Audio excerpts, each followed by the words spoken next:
The president also scored a huge diplomatic victory on this trip today. He personally helped orchestrate a major step in healing the rift between two critical U.S. allies. The Israeli Prime Minister Benjamin Netanyahu issuing a stunning apology to the Turkish Prime Minister Erdogan for this, an Israeli commando attack that killed 9 people on a Gaza-bound flotilla nearly 3 years ago.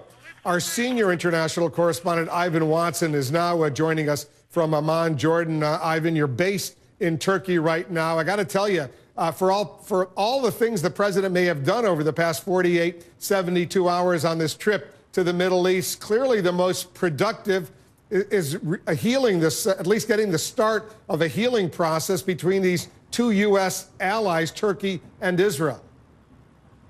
Certainly, President Obama putting a diplomatic feather in his cap by basically getting these two very important Middle Eastern allies of the U.S., Turkey and Israel, to talk to each other. The two prime ministers in a phone call, Prime Minister Benjamin Netanyahu of Israel calling his Turkish counterpart from the tarmac, basically, of the airport with the U.S. president alongside him, and basically bringing an end to nearly 3 years of ruptured relations between these two very important Middle Eastern powers.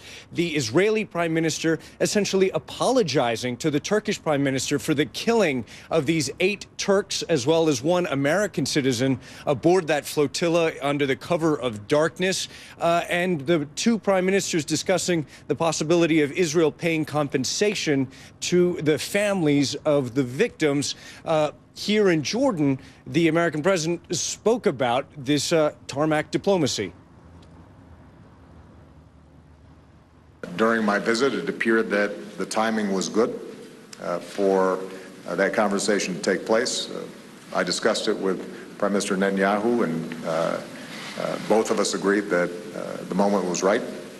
And fortunately, they were able to begin the process of rebuilding normal relations between two very important countries in the region.